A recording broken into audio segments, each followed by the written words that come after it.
책은 당신의 삶을 바꿀 수 있습니다. 안녕하세요. 책입니다.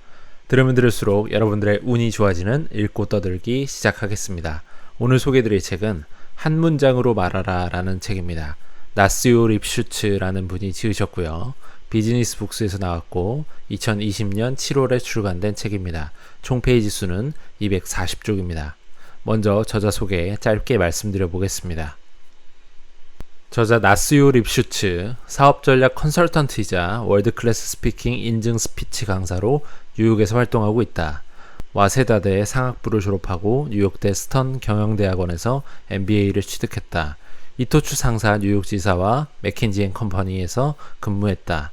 2004년부터는 컨설팅 회사 어스파이어 인텔리전스를 설립하여 정보 분석 및 전략 설계, 리더십 향상에 대한 기업 연수를 매년 수백 회 진행했다.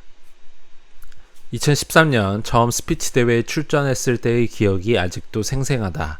뉴욕주의 예선을 순조롭게 통과하고 준결승에 참가하려던 당시 관객 중에서 베테랑의 느낌이 물씬 묻어나는 한 중년의 흑인 여성이 내게 다가왔다. 하이, 나는 제니스라고 해요. 당신의 스피치에서 가능성을 느꼈어요. 파이널리스트가 되고 싶다면 내가 도와줄게요. 그는 내게 아무런 대가 없이 코칭을 해주겠다고 했다. 원어민 강자들 사이에서 비원어민은 나 혼자였지만 예선에서 승승장구해온 덕분에 나는 어느 정도 자신이 있었다. 청중들 앞에서 하고 싶은 말이라면 얼마든지 있었고 메시지는 이미 충분하다고 할 만큼 원고에 담은 상태였다. 내게 남은 것은 연습뿐이었다. 문득 제니스가 스피치 연습 상대가 돼주면 좋겠다고 생각했다. 나는 기쁜 마음으로 그의 제안을 받아들였다. 그 선택이 훗날 내 스피치 인생에 얼마나 큰 영향을 주게 될지 당시로서는 상상도 하지 못했다. 코칭 첫날 입을 열자마자 제니스가 말했다. 나스요, 당신은 아직 스피치에 대해 아무것도 모르는군요. 무엇을 말하고 싶은 거죠? 이것저것 너무 많이 담으려고 해요. 모든 사람이 당신의 스피치를 들은 후에 메시지는 이거였어 라고 똑같이 대답할 수 있을까요? 그렇지 않다면 아무것도 전달하지 못한 거예요. 덜어낼 용기를 가져요. 덜어낼 용기? 눈이 새롭게 뜨이는 순간이었다. 여러 가지 방식의 말로 잘 설명한다고 해서 내 의사가 상대방에게 잘 전달되는 것은 아니다. 그보다는 메시지를 제대로 담아내는 것이 중요하다. 이것을 깨달은 후부터 나는 단 하나의 메시지를 위해 덜어내는 훈련을 시작했다. 현재 나는 미국에서 프로페셔널 스피커로 일하고 있다. 프로페셔널 스피커란 비즈니스를 하기 위해 마련된 공적인 자리에서 특정한 주제의 전문가로서 유상으로 강연을 하거나 연수를 진행하는 사람을 말한다. 나는 이문화 커뮤니케이션과 글로벌 리더십, 전략적 사고 등에 대한 내용을 전문으로 다룬다. 프로페셔널 스피커의 스피치는 기조 강연의 경우 평균 1시간 내외, 연수 등은 하루나 이틀에 거쳐 이루어지는 것이 보통이다. 나는 일본에서 나고 자라서 일본의 교육을 받았다. 국제학교에 다닌 것도 아니니 영어 원어민이 아니라 토종 일본인인 셈이다. 그런데도 뉴욕에 거점을 두고 프로페셔널 스피커로서 영어로 강연 활동을 하고 있다. 게다가 미국에서 거의 5만 명에 육박하는 연설자들 중에서 3,500명만이 소속되는 선두 집단인 국제스피커협회의 프로페셔널 멤버로도 인정을 받았다. 단지 영어 실력이 좋아서가 아니다. 영어 원어민의 어휘력은 2만에서 3만 5천 단어 정도라고 한다. 내 어휘력을 테스트해본 바에 따르면 부끄럽게도 1만 단어 정도 수준이었다. 1만 단어 정도면 8살짜리 아이의 어휘력과 비슷하다고 한다. 즉 8살짜리 아이의 어휘력 정도면 충분히 말로 사람들의 마음을 움직일 수가 있다는 이야기다. 코치들은 하나같이 이야기를 단 하나의 중요한 메시지로 집약시키라고 강조했다. 불필요한 말을 철저히 덜어내고 얼마나 잘 전달되도록 하고 단 5분 만에 얼마나 극적으로 상대방을 움직일 것인가가 관건이었다. 그들에게 배운 것은 모든 전달 기술에 꼭 필요한 사고법이었다. 또한 맥킨지에서 업무 경력을 쌓고 전략 컨설턴트로서 활동하면서 일상적으로 사용하는 논리적 사고가 비즈니스 말하기를 위한 정보정리 기술에 상당히 도움이 된다는 사실을 깨달았다. 이와 같은 일련의 과정을 거치며 어떤 상대에게든 전달하고자 하는 바를 정확히 전하는 방법을 담은 것이 한 문장으로 말하는 이른바 브레이크스루 메소드이다. 그야말로 덜어내기를 위한 궁극적 사고법이라고 할 수 있다. MBA 유학을 떠나 프로페셔널 스피커가 되기까지 19년의 세월이 흘렀다. 그동안 내가 배우고 연마한 한 문장으로 말하는 기술을 오롯이 이 책에 담았다. 이 책을 통해 다양한 비즈니스 상황에서 상대방을 움직이는 기쁨을 만끽할 수 있기 바란다. 불필요한 메시지는 오해를 불러온다. 자신이 전달하고자 하는 이야기가 제대로 전달되지 않는 데는 분명 이유가 있다. 모두 평소 알아차리지 못한 채 무의식적으로 저지를 법한 일들이다. 과연 어떻게 해야 메시지를 제대로 전달할 수 있을지 브레이크스루 메소드의 기본적인 콘셉트를 통해 설명해 보고자 한다. 한 식품기기 회사가 있다. 이 회사는 젊은 사장의 진두지휘하에 기자재 제공부터 식재료 공급, 식품 개발, 음식점 관리까지 폭넓게 진행하는 지방의 한 중소기업이다. 끊임없이 새로운 아이디어를 떠올리며 의욕적으로 일하는 사장은 곧장 시제품을 만드는 행동력도 갖추고 있었다. 열정이 넘친 나머지 자사의 강점을 모두 강조하고 좋은 것이라면 빠짐없이 알리고 싶어 했다. 판매를 할 때는 이것저것 다 내보이고 싶어지는 법이니까. 하지만 프리젠테이션에서 너무 많은 정보를 제공하면 정보 과잉으로 인해 중요한 정보에 대한 주목도가 떨어진다. 이것이 흔히 벌어지는 이것도 저것도 다 알리려고 하는 프리젠테이션의 맹점이다. 여기서의 미스 포인트는 바로 이것이다. 전달하려는 정보가 너무 많아서 분산이 되는 것이다.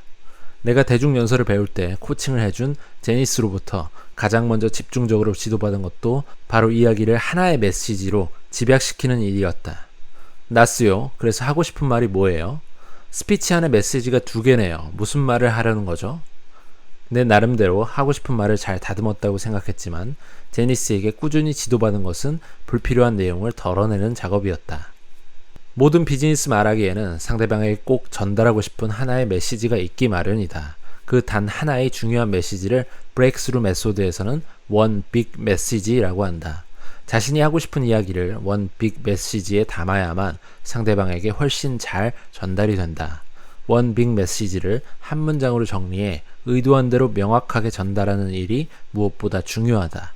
어쩌면 한 문장에 메시지를 담아내기란 절대 불가능하다고 생각할지도 모르겠다.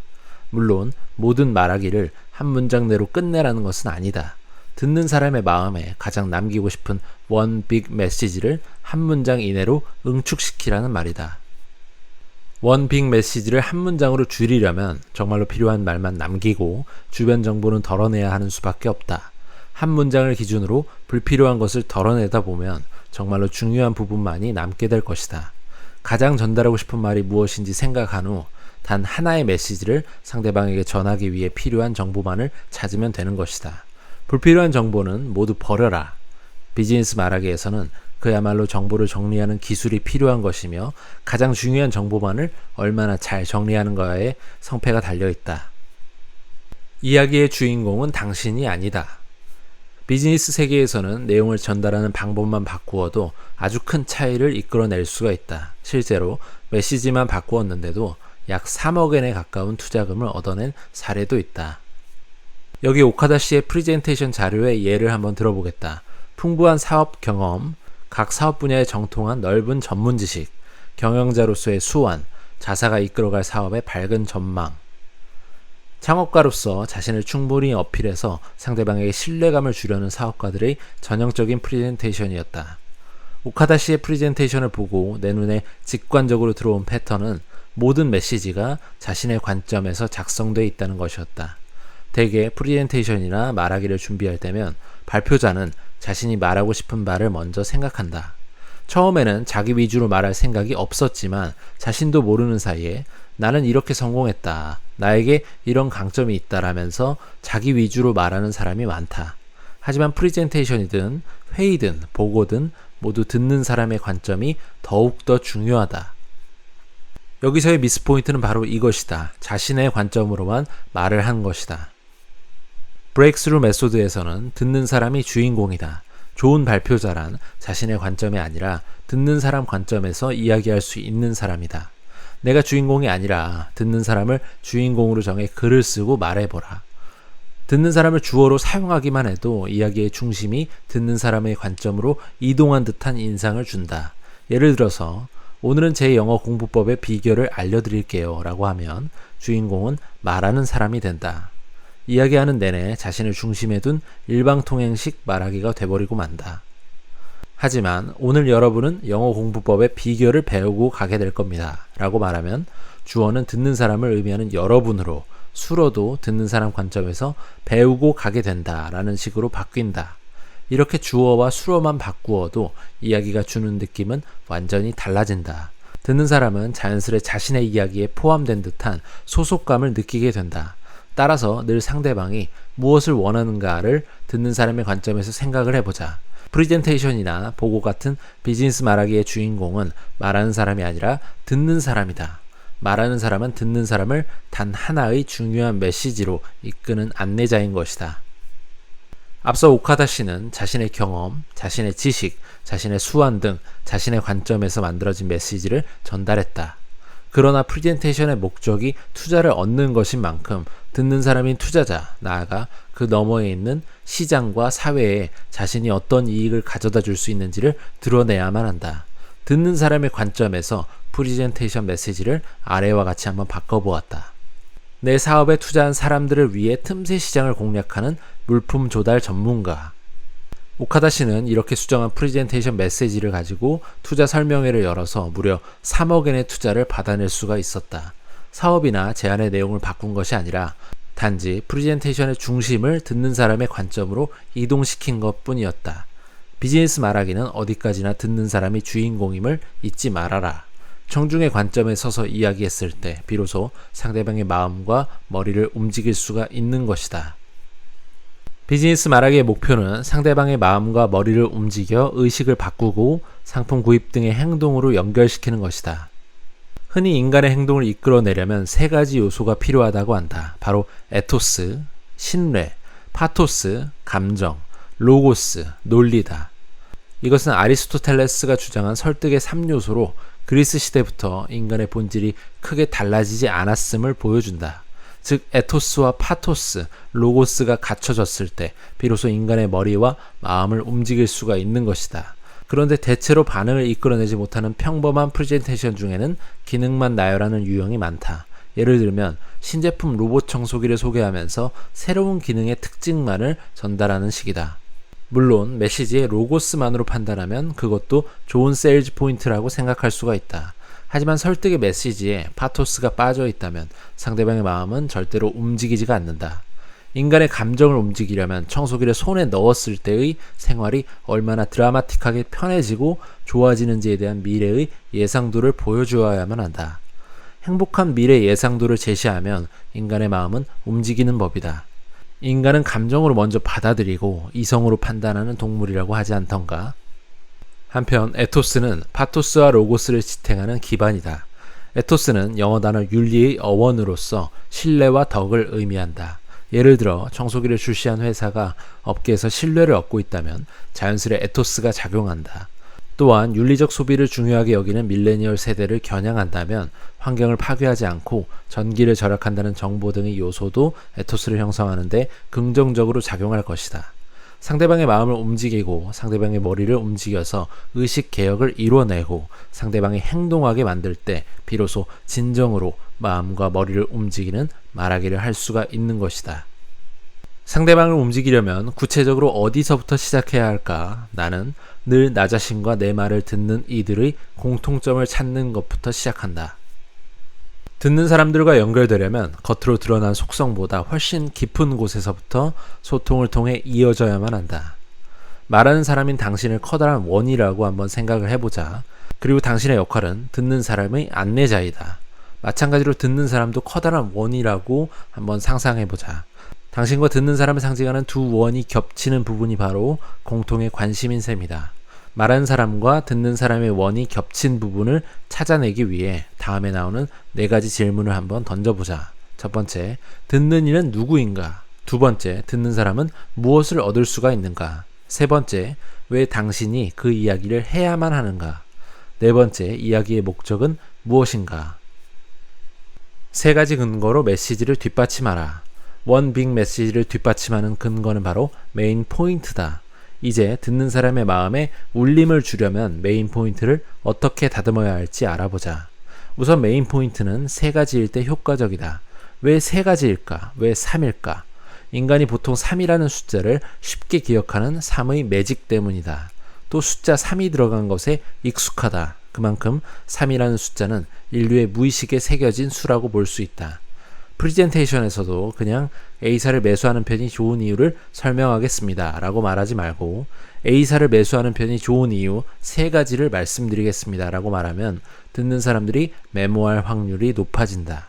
반대로 A사를 매수하는 편이 좋은 15가지 이유를 드리겠습니다 라고 말하면 말하는 사람의 관점에서는 아주 많은 정보를 제공한다고 여길지도 모르겠지만 듣는 사람은 자료로 배포해 주는 것이 낫다고 생각하게 될 것이다. 그만큼 3의 매직은 강력하다. 사람은 누구나 정보가 아닌 스토리에 끌리는 법이다. 스토리의 힘은 비즈니스 프리젠테이션에서도 극적인 효과를 발휘한다. 아무리 이치에 합당한 이야기라도 아무런 느낌이 없는 이야기를 전한다면 상대방의 마음이 떠나버릴 것이다. 반면 전달하려는 정보를 스토리에 담게 되면 상대방이 생생하고 입체적으로 메시지를 느낄 수가 있다. 그만큼 상대방은 설렘을 느끼고 공감할 수 있으니 쉽게 기억하고 수긍하게 된다. 스토리를 듣는 사람의 흥미를 유발하고 정보 전달로 이어지는 것이다. 머리에서 시작해 마음을 이해시키고 복잡한 내용을 간단하게 설명할 수 있으며 교훈까지 이끌어내는 힘을 갖고 있다. 프리젠테이션의 성공은 이른바 스토리의 완성도에 달렸다고 해도 과언이 아니다. 과연 상대방의 마음을 흔드는 스토리를 어떻게 만들 것인가? 중요한 요소로 대비 효과, 이른바 콘트라스트를 들 수가 있다. 사람은 두근거림과 아슬아슬함을 느끼는 스토리에 가장 끌리는 법이다. 평화롭던 상황에 갑자기 위기가 찾아오고 문제가 해결될 듯 하다가도 고난이 반복되는 그런 이야기 말이다. 스토리에 대비되는 요소가 있으면 사람들은 안심하다가도 두근거림을 느끼고 긴장감을 형성해 점점 빠져든다. 우리가 커뮤니케이션에서 자주 거론되는 머레이비언의 법칙이라는 것이 있다. 엘버트 머레이비언 박사가 감정과 태도에 대한 모순된 메시지가 나왔을 때 사람들이 어떻게 받아들이는가에 대한 실험을 결과로 밝힌 법칙이다. 그에 따르면 상대에게 영향을 미치는 비율은 이야기의 내용과 같은 언어 정보가 7%, 어조나 말의 빠르기와 같은 청각 정보가 38%, 겉모습과 같은 시각 정보가 55%로 나타났다고 한다. 즉, 인간의 커뮤니케이션에서는 얼굴 표정이나 시선, 몸짓, 자세 등의 비언어 커뮤니케이션이 중요한 역할을 담당한다는 것이다. 우리가 프리젠테이션이나 스피치를 할 때에는 단어 단위로 감정을 싣고 목소리에도 표정을 담도록 신경을 써야 한다. 살아있는 인간이 전달하는 것인 만큼 제스처나 목소리의 상태, 얼굴 표정, 눈맞춤, 열의 등을 통해 무의식 중에 느낀 이러한 단서들이 듣는 이의 이해도와 감동을 좌우하는 법이다. 바로 이러한 비언어적인 부분에 청중의 마음을 사로잡는 마법이 숨어 있다. 2008년 스티브 잡스는 전설로 남을 만한 프리젠테이션을 선보였다. 작은 봉투를 들고 등장해 거기에서 노트북을 꺼내 보인 것이다. 맥북 에어의 발표 현장이었다. 캐치카피는 The World's Thinnest Notebook, 즉 세상에서 가장 얇은 노트북이다. 스티브 잡스는 두께가 고작 4mm라는 설명으로 그치지 않고 봉투에 넣어 보임으로써 관객을 압도했다. 상품이 얼마나 얇은지 구체적으로 보여주면서 사람들이 실감하도록 한 것이다. 이처럼 상대방에게 가깝게 느껴질 수 있도록 실제 샘플을 보여주거나 머릿속에 구체적으로 떠오르도록 말하게 되면 그 상품이 남의 일에서 내 일로 바뀌는 것이다. 그 노트북이 얼마나 얇고 가벼운지 마치 손으로 집어본 것처럼 느끼는 것이다. 어떠신가요? 이 책은 아무리 설명해도 우리가 메시지가 제대로 전달되지 않는 7가지의 이유를 실패한 캐치프레이즈와 프리젠테이션의 사례를 들어서 알려주는 책입니다. 그 다음 메시지를 명확하게 전달하는 방법을 3단계로 나누어 설명하는데요. 첫 번째는 불필요한 메시지를 정리하기, 두 번째는 탄탄한 구조의 원 빅 메시지를 만들기, 세 번째는 마음을 움직이는 스토리텔링 짜기입니다.